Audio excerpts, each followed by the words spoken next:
Good morning, everyone. Mr. John Goyer, Executive Director, Southeast Asia, U.S. Chamber of Commerce. Chou Kh, Vice President of Cambodia Chamber of Commerce. Excellencies, ladies and gentlemen. It is a great pleasure for me to preside over the U.S. Cambodia Business Forum, which reflects the critical importance of strengthening bilateral ties between Cambodia and the United States, based on the principle of mutual respect, shared interests, and common values. Today's event is timely and relevant for our two countries, given the uncertainty adversely affecting the world economy amid multiple challenges and emerging megatrends. I wish to take this opportunity to express my deep appreciations to the co-hosts, the Cambodian Chamber of Commerce and the U.S. Chamber of Commerce, for organizing this important event to promote business, investment, trade opportunities, as well as bilateral economic ties overall. Undeniably, cooperation between the two countries is mutually beneficial. The United States benefits from Cambodia's strategic geographic advantage and a large pool of young, low-cost workers with skills suitable for manufacturing. This translates into low prices of goods for American consumers and access to U.S. market for Cambodian exports. The United States and Cambodia have a long history of friendship and cooperation that dates back to 1950, when diplomatic ties were established. Thanks to continued improvement in diplomatic relations, economic ties between the two countries have flourished. Two-way trade hit $13.3 billion last year.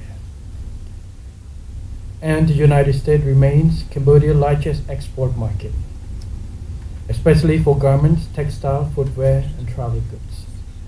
Direct investment from the United States to Cambodia is relatively small, despite the U.S. being one of the largest sources of foreign direct investment worldwide.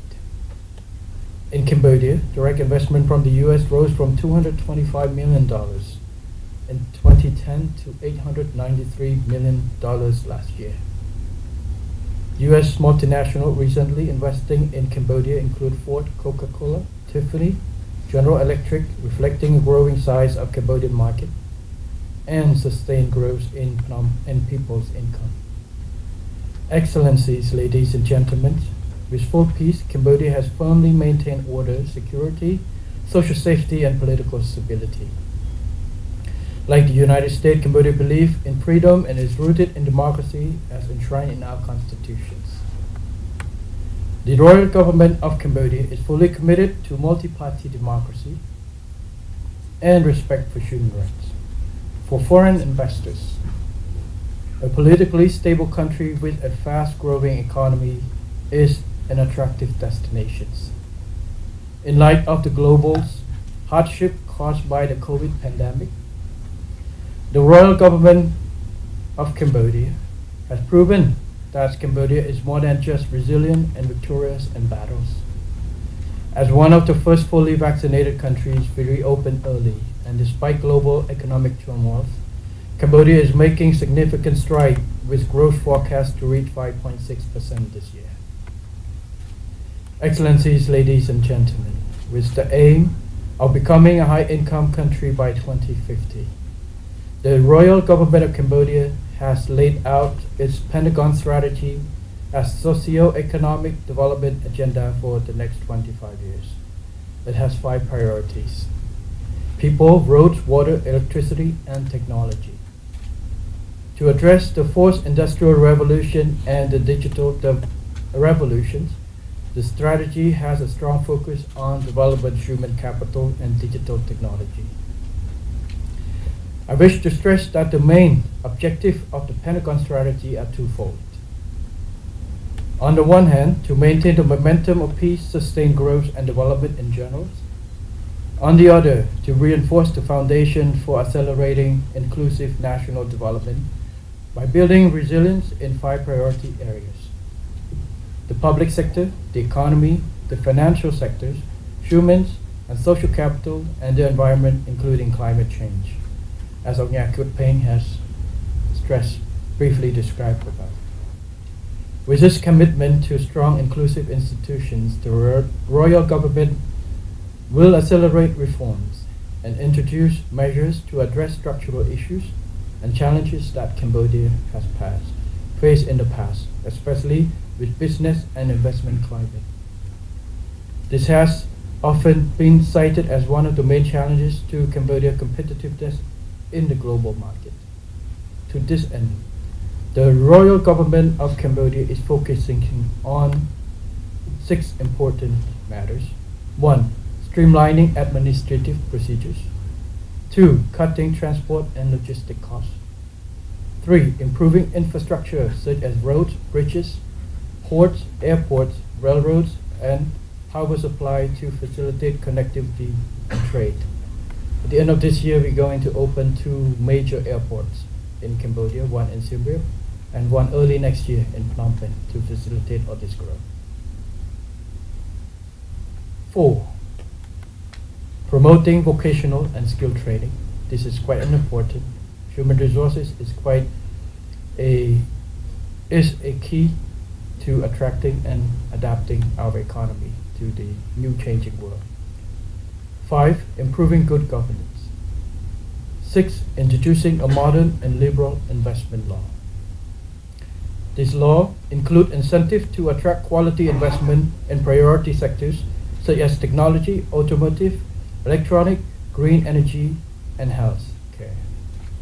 With this, I would like to note that the law also includes provisions which allow us the flexibility to cater to exact need of industries or investments, to allow us for flexibility to be more competitive and be realistic in terms of attracting and adjusting to the needs of investments.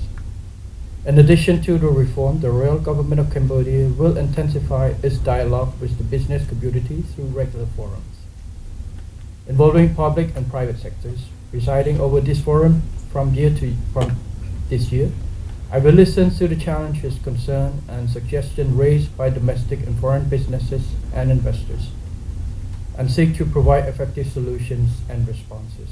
And in November this year, the royal government of Cambodia will hold the 19th Government Private Sector Forum, like you mentioned, with the aim of effectively and seriously tackling investment hurdles and improving the overall business and investment climate, especially facing the slowing down economic worldwide. I tasked the DPM on Manera, the Minister of Economic Finance, to do consultation with all the sectors involved so that we can understand clearly what is the needs to and what are the challenges that businesses needed, so we can improvise the solutions to have during this time.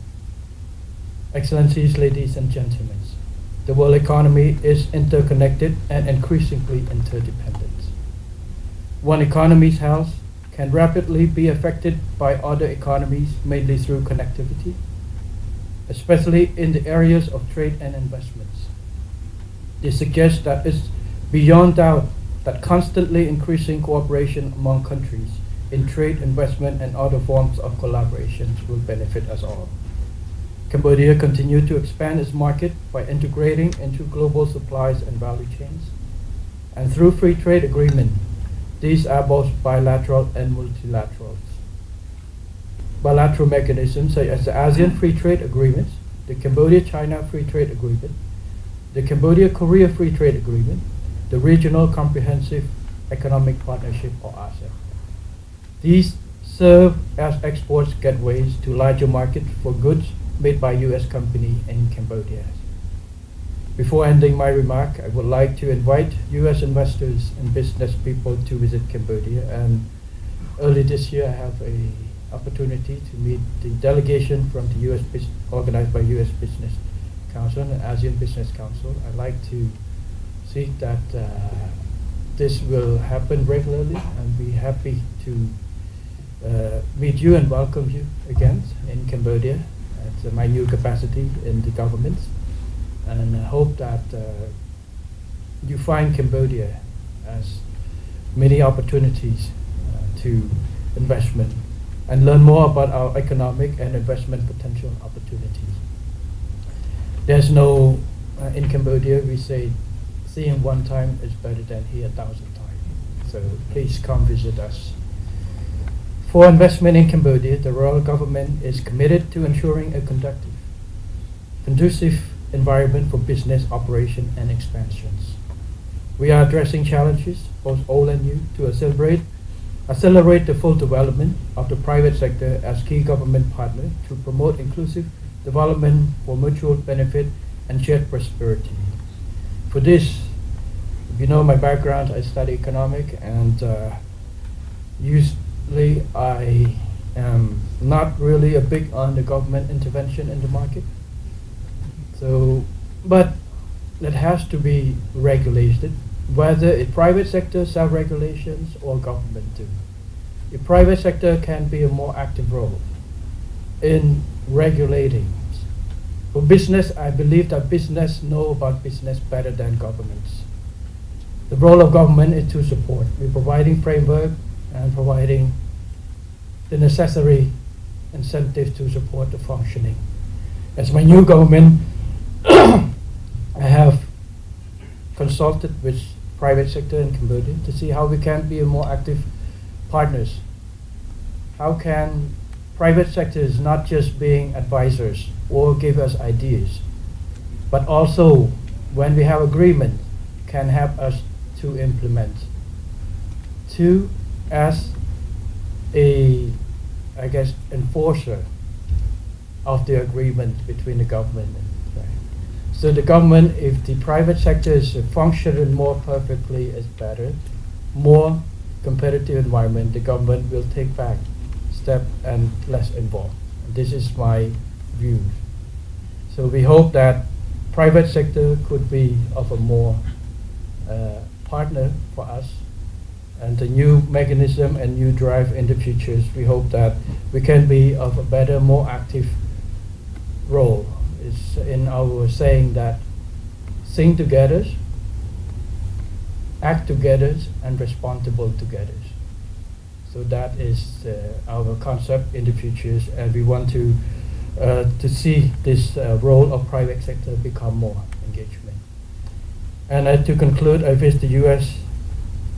a Cambodia Business Forum great access and excellencies, ladies and gentlemen, for good health, renewed success in your endeavor.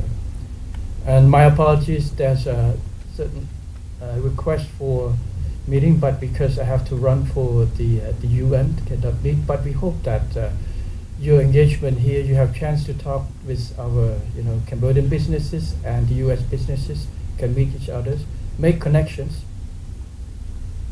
get to know each other. At least you have some friends, you have more friends. And you go to Cambodia, you don't worry about get lost. You have friends there. And that is the most important thing. People connection through trade, investment, through all form. And this is the foundations of relationship between countries. It's the peoples to peoples. And hope that our businesses, Cambodian businesses and the US businesses can form this relationship and seek opportunities not just in businesses, but also in relations and together, and hope to, through this, we can raise the cooperation and level of cooperation between our two countries become more active. And thank you very much for the opportunity to address this.